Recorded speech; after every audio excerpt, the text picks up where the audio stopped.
Welcome to Hair Biz from Scratch. I am Sharon Guilty, and I am a salon professional that's been in the industry for 27 years. And I am so excited to bring you this brand new show called the Salon Chat.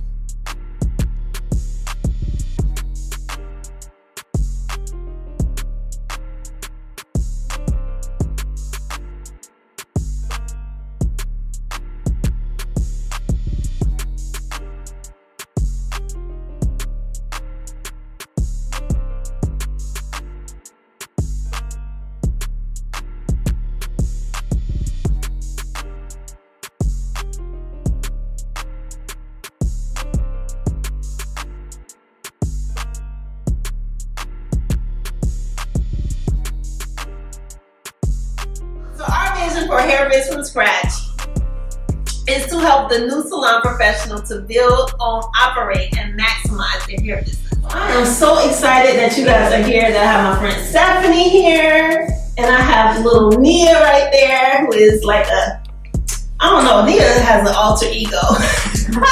She has to have her YouTube channel, but we'll put that YouTube channel in the description so you guys can check out her YouTube channel. And then I have my big sister.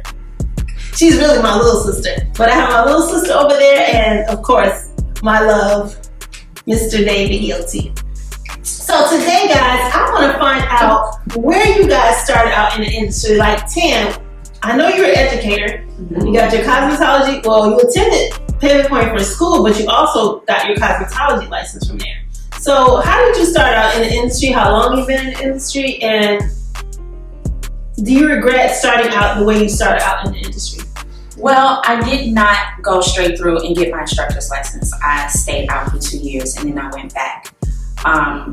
But in between the time of getting my cosmetology instructor's license, I actually was hired to work at a commission chain salon, a large commission chain salon.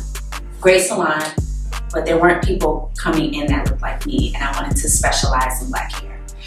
So I decided to not do that, and maybe more than anything, that may have been a disadvantage because there weren't many people that looked like me coming in, but there weren't many people like me that worked there either.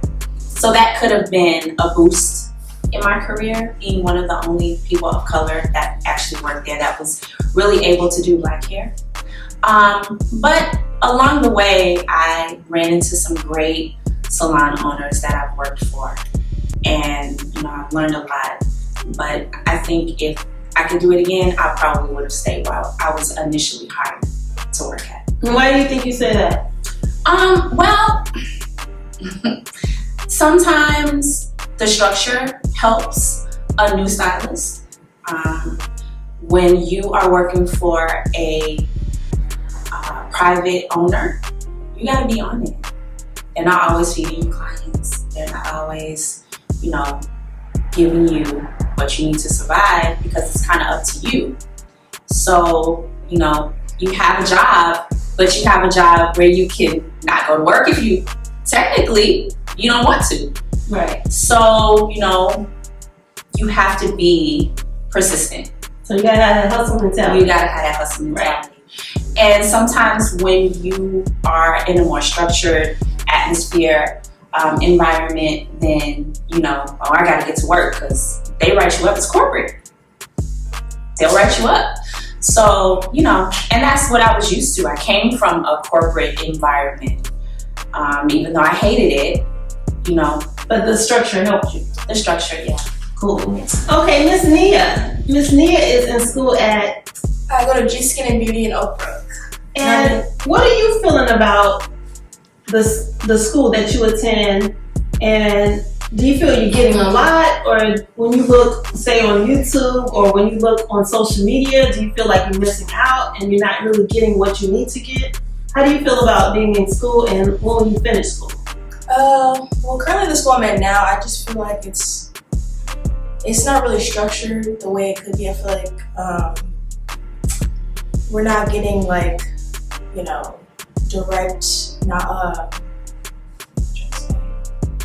I don't feel like it's...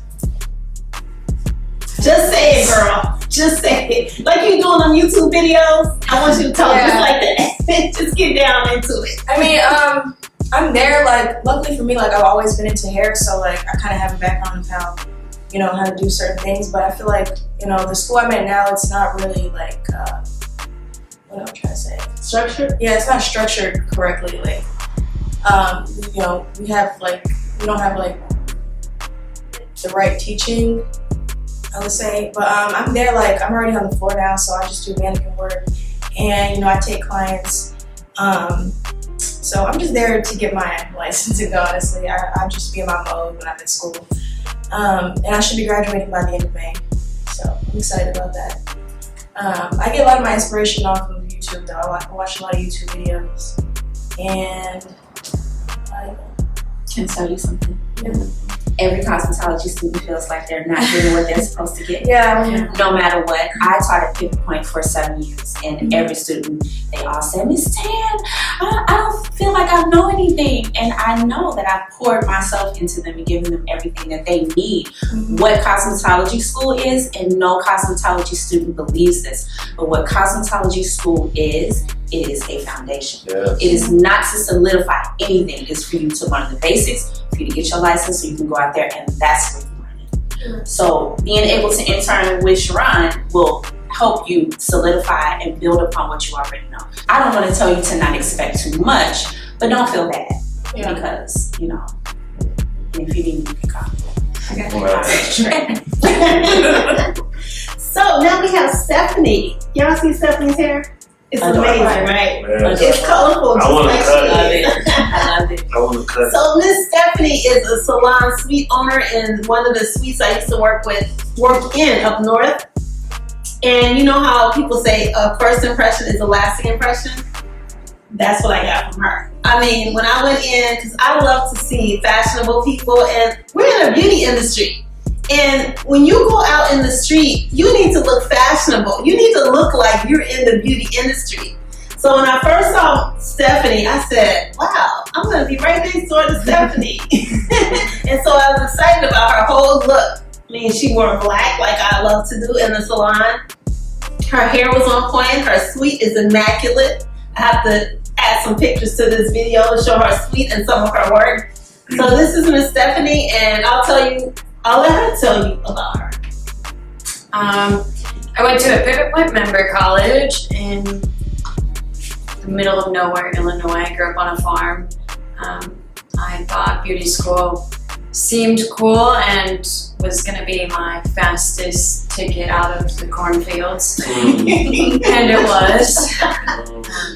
I got to earn my very first job at a commission-based salon. It was high-end in Lakeview. Learning under a lot of really talented stylists, but I did experience that same letdown at beauty school. Like, you know, at beauty school you're looking for more, and then you get your first job and they promise you an education program, yet the teachers fail to show up, and they put all these expectations on you and they're still not giving you what you need. And you know, I'm very grateful for the opportunities they gave me, and I learned a lot. But it wasn't because of their structured education program at the salon. It was because I was, you know, picking up context clues and learning under these stylists and remembering their formulas and, you know, watching everything that they put on their client's head. And I was able to learn from that and build from that. And unfortunately, I wasn't able to build in that salon, but I was able to take all the information, knowledge from that salon and build my clientele at another space. And just like 2.5, 3 years after that, I opened up my suite in Lincoln Park. Wow, so how many years into the industry did it take for you to open up your suite? It was like, I don't even know what year it is now, 2015, 2016. When did I meet you? 4 years. Yeah. 17. Yeah, so You I met was, at 17. yeah, really was, I had my license probably for about 5 years before I went independent. Okay, cool. Okay. So Mr. David, what do you think about these ladies? What do you think about their stories, and what can you add to what they said? It's called slight edge.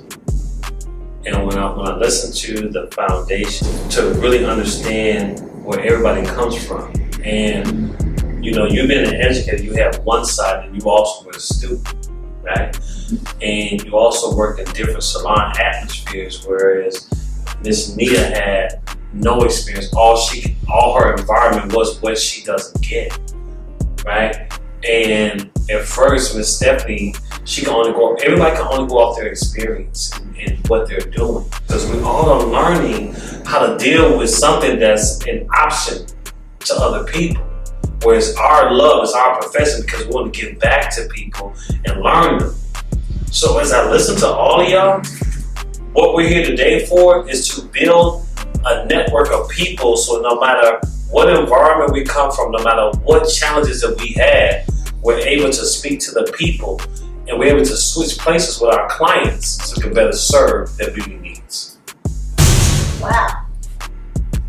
We can stop the video. Time to go home. Right. Everybody go get a drink and y'all know y'all want to sip something. Stephanie, if you look at her Instagram page, I think the majority of your clientele, is it built on social media? I wouldn't say most of my clientele is built on social media, and I struggle with it a lot. And you are a millennial. And I am a millennial, and What? it drives me bonkers to have to keep it up because, I mean, I went to beauty school 10 years ago, and sure, like Instagram and Facebook was around, but it wasn't really in the beauty industry. And then, like, fast forward 10 years later, and now it's an expectation thrown upon all of us as stylists. And if you're not doing it, people aren't necessarily going to go to you. And I'm guilty of it too. I don't want to go to a nail salon if I don't know what shape it's going to come out. Like, I want to see proof in the pudding. So we have to find some sort of medium where we can put our work out there, but eliminate that like weird expectation of this Instagram hair that actually is, you know, $1,500 and takes all week long to do. But also that represents what we can do for our clients and the clients that we represent. Absolutely. And just like my regular Instagram, I went like a week or maybe a slow month where I just didn't feel like picking up my camera. And I even had a cousin like, oh, so you're not doing as much hair anymore, are you? I was like, no, I am. I just didn't pick up my camera. I just didn't post this month. And I don't know if it's her just noticing it or is it everybody? And it's just something we have to be mindful of. Yeah. To keep up consistently, but not take over us and not compare each other, not compare our skills, because that takes a toll on our spirit and trying to move forward and to try to keep creating. And that's most. Because I feel like when we are creating, that's the last thing on our mind. That's the last thing on my mind. It's been the last thing on your mind Yourself? when we had the salon. Me? Yes. Yeah. It's the last thing because I'm working on the salon experience. I'm more so working on the business as opposed to working in the business. And I think that's where a lot of millennials, because when they come out of school, they're not focused on business in the industry. They're focused on social media. See, that's the problem right now. You're so caught up in the technology world, but you got to know how to utilize high tech and high touch. Because you can look at something on YouTube, and I'm a very visual person. I can look at it on YouTube, but I got to put my hands in. How many people agree that you got to put your hands in the mix of things? And one of the things that you and we were perfect on, she's more theory, has been educated. You're more theory, but where me and Tan, she was a mixture of both of us. She's theory and she's practical. Whereas you were focused on the measurements, but got on our nerve. I was focused on throwing my clippers up and catching my shield behind my back. Which right. You know what I mean? She didn't care. She just poured stuff in there and it came out. Right? Yeah, and then she coming over to me. Right. Then you're the correct color. Because she's just going to I would always say, what project you work on? We ain't got a project. Right. I always leave projects. Yeah, I'm leaving the salon. When we think about a Nia who's coming out with zero experience, Miss Stephanie for the last 10, 11 years in the business and this industry has not lost everybody. Just because we have a technology of YouTube and people are studying it They can't do what we do. It's an expertise that everybody has that we have to really focus on to bring value But can I say to those something about clients. that? Yes. For these people that are watching YouTube, y'all gotta remember, YouTube is recorded. Just like this video will be edited, Right. so is YouTube. Yes. There are some many mistakes made Yes. from those YouTubers, especially the ones that are not stylists. Some things don't go right. Just look at the woman that relaxed her hair and then she bleached it, and it all fell out. The woman that was cutting her bangs and it was a mess. These things actually happen with these people, but they're not going to show you that. Yeah. They don't know what they're doing, and everybody can't do their own hair. That's right. So, you know, I always tell people, like, you have to be mindful of who you follow and what you are trying to do to yourself, because if you have, no experience, you're gonna jack yourself up. But then you have someone like Mia who is versed and knows what she's doing, then it's easier to follow her, because she's gonna give you hair tips, she's gonna give you maintenance, she's just not gonna say, okay, this is how you do it, break your hair down and sew this on and there you go. It's more to it than that. It's not that simple. And I think that social media is important. And I, of course, like along with my sister Tan, I have been lacking in social media, and it's my fault. And so I have to step up in that area also. So what do you feel, Stephanie? Like when you get a new client, have they found you off of social media, or is it? Because I know that I would say that 90% of my clientele is built off of referrals. Word of mouth. So, and one more thing, my husband always talks about high tech versus high touch, because social media is high touch, and I mean that page. I'm sorry, you're right. High tech. I apologize. High tech, and that page can look amazing.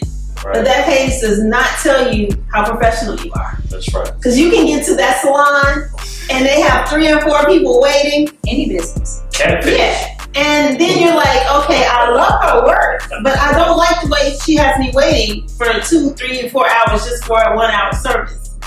So how do you feel like, or what's the largest percent of your clientele is social media as opposed to referrals? I would say that my social media is mostly my portfolio. That's what I put out to the world so people can see what I can do, a good, solid representation of what I can offer my clients. But that doesn't represent the professionalism, the diversity, nor does it really bring me in clientele. Like, no matter how many hashtags I add, no matter how many likes I get, it is word of mouth. It's talking to your clients, making sure they're happy, and making sure that they know you're still looking for new clients and you're still looking to build. And that's high touch. High touch. Right. And I love that. So I want to ask our beautiful ladies and gentlemen on the panel in the salon chat, what can you add to our vision, and how will you be productive in adding your skills and talents to Hair Biz from Scratch? Ms. Tan. For me, I think my strongest addition would be mentoring and consulting and helping young people know what their expectations should and shouldn't be, to whatever extent. Just being able to push people out there. So as far as you, Nia, how can it help you? I feel like I can just, I need to start putting myself out there more and like showing, since I have a YouTube channel, I'm basically showing me like building myself, basically like building up and from the ground up, and just putting myself out there more. I feel like would inspire people, just stepping into different things and seeing where I fit in. Yeah. And Ms. Stephanie? I think that I could bring a lot of different things. I do hair. I'm a photographer, producer. I really like bringing people together and creating a comfortable environment So whether it's working with you and putting together a class or putting together a photo shoot for a bunch of people to come together and get photos of their work, and be able to put that out there, or compete in different competitions, just really getting people together, I think I would really benefit in that way. Yeah, that sounds amazing. So I want to thank you guys, and I want to first ask my husband. Well, we already know what his part is. He's spoken very from the heart about, you know, how he can add to Hair Biz from scratch. I want to do is congratulate you for your vision, for understanding and giving back to this industry and helping people from zero to.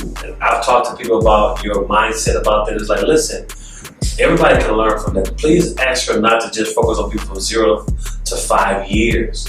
So this is going to be something that in our season with this aspect is going to captivate the everyday person versus people that feel like they have to be Instagram and Facebook celebrity stylists who don't have the foundation for business. Thank you. Very good. Thank you, Ms. Tan. Thank you, Ms. Mia, and thank you, Ms. Stephanie. And thank you guys for tuning in, and be sure to stay tuned for our very next episode of the Salon Chat. Peace.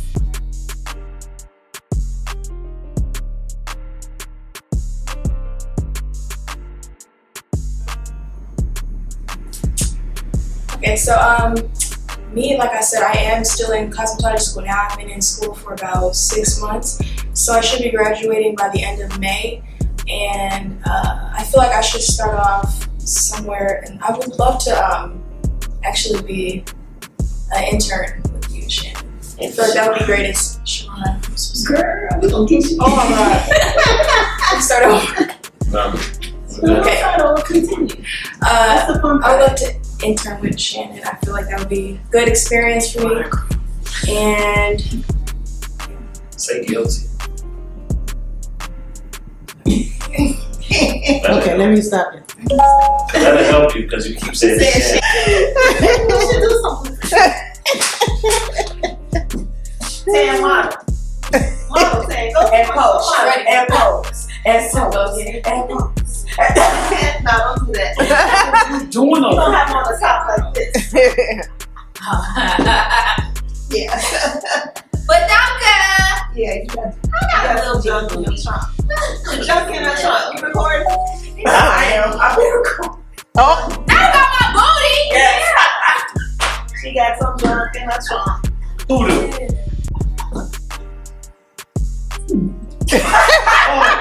Oh shit! That caught me off guard.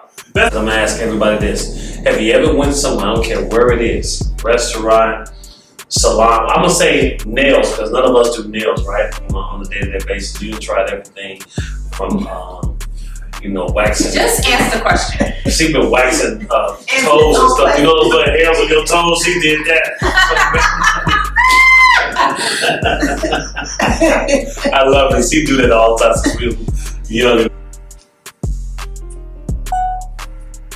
So our vision for Hair Biz from scratch is to, what y'all doing over there? I'm looking at y'all at the corner of my eye. Our vision for, I saw your feet. Right. You might need to cut that. She way off. She way off base. I don't know what the hell you ain't seen nothing this time.